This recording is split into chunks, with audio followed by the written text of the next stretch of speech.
পুরস্কার প্রাপ্ত BJP MP Nishikanta ডুবে প্রধানমন্ত্রী মোদীকে নিয়ে বড়িয়া একটা কথা বলেছে। ডুবে যিনি 4বার 2009 থেকে লাগাতার এমপি হয়েছে, মোদীকে নিয়ে বলেছে মোদী মানেই বিজেপি, বিজেপি মানেই মোদী, মোদী যদি বিজেপিতে না থাকে বিজেপি যে কিছু একটা কইরা খাবে সেটা একদম অসম্ভব। মোদী যদি আজকে রিটায়ার হয়ে যায় আগামী ইলেকশনে বিজেপি 150টা সিটও পাবে না। মোদীকে ছাড়া আমাদের দল 150টা সিটও পাবে না। তাই দলের স্বার্থে আগামী 15-20 বছরে মোদী ছাড়া আমাদের উপায় নাই। मुझे तो अभी 15-20 साल तक जो है मोदी ही नजर आ रहे हैं। यदि मोदी जी हमारे नेता नहीं है तो भारतीय जनता पार्टी 150 सीट भी नहीं।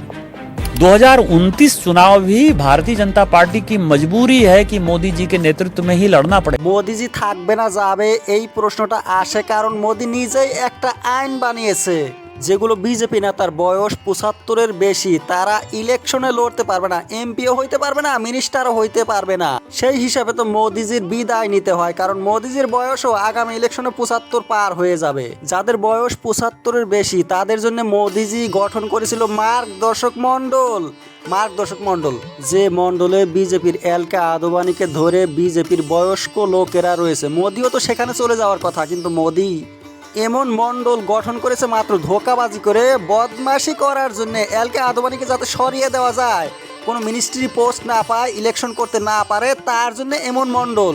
একটু চিন্তা করে দেখেন মার্গদর্শক মানে কি। মার্গদর্শক মানে হয়েছে পথ প্রদর্শক, শিক্ষক, গুরু। কিন্তু গুরু তো দূরের কথা, মোদিজি এদেরকে ছাত্র বলে, শিষ্য বলেও গণ্য করে না। মোদিজি কোনোদিন জিজ্ঞাসা করে না এলকে আদবানি কি যে এমন একটা কাজ আমি করতে যাচ্ছি, এটা ঠিক হবে না নাই। এলকে আদবানির সাথে যশবন্ত সিনহাও রয়েছে, তাকেও মোদিজি কোনোদিন কিছু জিজ্ঞাসা করে নাই। তাহলে এরা কিসের মার্গদর্শক?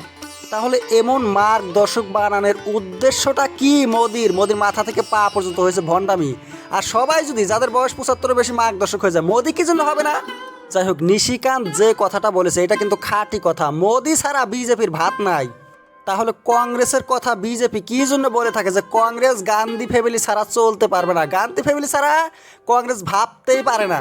আসামের বিজেপি মিনিস্টার পীযূষ হাজরিকা মানুষকে জ্ঞান দিতে গিয়ে বলেছে কংগ্রেসের দুর্বলতা হয়েছে যে কংগ্রেস গান্ধীকে ছাড়া চলতে পারে না, ভাবতে পারে না গান্ধীকে ছাড়া কংগ্রেস, কিন্তু মোদীকে ছাড়া যে বিজেপি ভাবতে পারে না, চলতে পারে না, সেই দিক দিয়ে কোনো খেয়াল নাই। নিশিকান্ত বলেছে অনেক সমষ্টি রয়েছে যেখানে বিজেপিকে মানুষ ভোট দেয় মাত্র মোদির নাম শুনে।